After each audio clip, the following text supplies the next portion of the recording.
sampah apa ini organik itu atau apa ini sampah rumah tangga itu yang kita hasilkan itu sudah termasuk sampah organik dengan sampah non organik. Jadi sampah yang dari apa sisa-sisa tanaman, sisa-sisa makanan itu yang sampah organik, kemudian sampah apa ini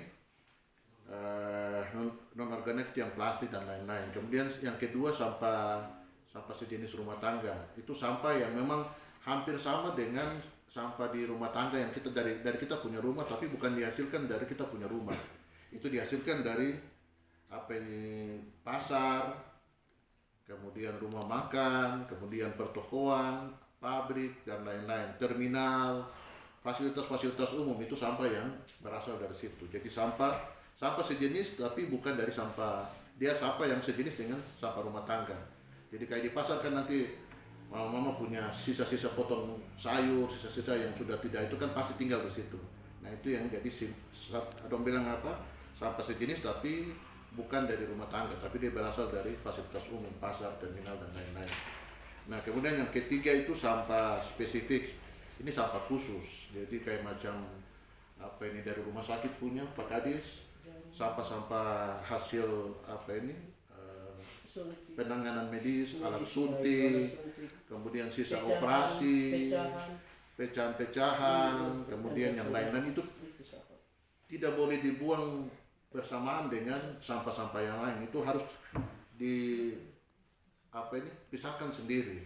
Jadi kalau Bapak Ibu sekalian yang nanti tugas di untuk kebersihan, nanti tolong pilah itu. Jangan sampai gabung antara sampah dari rumah sakit, sampah dari itu digabung dengan sampah yang umum, karena itu bahaya. Karena sampah yang dari rumah sakit, sampah medis ini itu kan mengandung bibit penyakit yang lain-lain yang tidak boleh digabung dengan sampah ini. Ini bahaya juga untuk Bapak Ibu Dora. Katanya lagi bertugas tapi sampah itu jangan sampai kemudian tidak sengaja mungkin terkena pas angkat baru terkena jarum suntik. Nah siapa tahu suntik ini kan bekas pakai itu, bekas pakai ada darah, ada bibit penyakit di situ. Jadi memang kalau untuk sampah rumah sakit, sampah bengkel kayak macam oli dan lain-lain itu dia masuk dalam sampah spesifik, sampah khusus.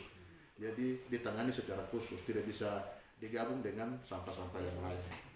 Kumpul di dalam plastik atau karung, tapi berapa hari kalau tidak ambil di sana itu terhampur lagi, bongkar lagi sampai kembali lagi seperti sampah yang tidak dikumpulkan seperti itu.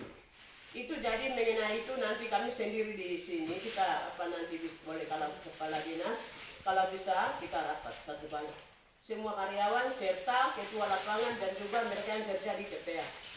Iya, kepala TPA harus ikut rapat itu. Seperti itu yang saya masukkan karena memang di sini kan ada pokoknya pada besarnya dua macam yang kita kerjakan di Paniai. Ada yang cabut rumput, tapi itu kita bisa pakai pupuk di kebun, dan juga sampah-sampah yang organik itu kan di karung dua. Jadi dua sampah itu kan kami tidak mau dibantu kepada mereka yang tugas di TPA karena banyak yang cabut rumput. Yang TPA organ-organ itu kan memang tempat tugas mereka yang kerja di TPA seperti itu. Itu yang saya masukkan. Terima kasih Kesatan. Dan non-organik kemudian sampah spesifik itu jika penyadaran itu muncul oleh setiap manusia yang berdomisili di kota itu, maka bersihlah kota itu. Ini pertama. Kedua, jika ada kepedulian kepala daerah, maka semua bersih. Seperti yang mungkin saya alami, kemudian Bapak Ibu, saya anggota di bawah ini, apa yang Bapak Ibu rasakan kami selalu sampaikan. Sehingga harus ada penyadaran. Saya juga sering marah sama kepala dinas. Kepala saja sudah begini, apalagi yang di bawah masyarakat. Mungkin yang pedagang. Jadi selama ini setelah saya di sini sekitar 2 tahun kan, menjelang 2,5, itu saya rasa saya bangga karena saya punya Tuhan Yesus bantu saya untuk melakukan pembenahan. Sehingga ke depan itu Paniai yang adalah kota Injil Pak Anies, Paniai ini kota Injil. Kota Injil itu harus dijaga oleh semua orang yang hidup di sini. semua orang yang berdomisili di situ. Sehingga kadang di jalan kita bersihkan tempat yang kita anggota belum kerja, kami dinas selalu turun. Tapi tadi Pak Yohanes sampaikan benar. Pagi kita atau siang kita kerja, sore hari sampah sudah ada, berbagai macam warna sudah muncul lagi. Nah, sehingga di Indonesia ini ada satu kota yang karena kepala daerahnya peduli, maka saya lupa kota apa itu Pak Yohanes? Banyumas. Timika yang satu di sekitar berapa miliar. Kemarin waktu kita ada rakor untuk otsus, saya bertemu kepala dinas PLT, mungkin dia sudah ganti sekarang. Dia kelola sudah banyak miliar, itu saja susah, apalagi kita panen.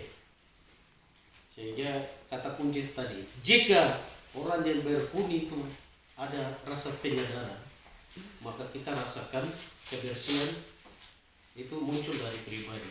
Karena orang biasa bilang kebersihan adalah bagian dari sebagian dari iman. Nah, kemudian jika kepala daerah dan juga tim DAPD itu peduli terkait sampah dan kebersihan, maka negeri kita itu bersih.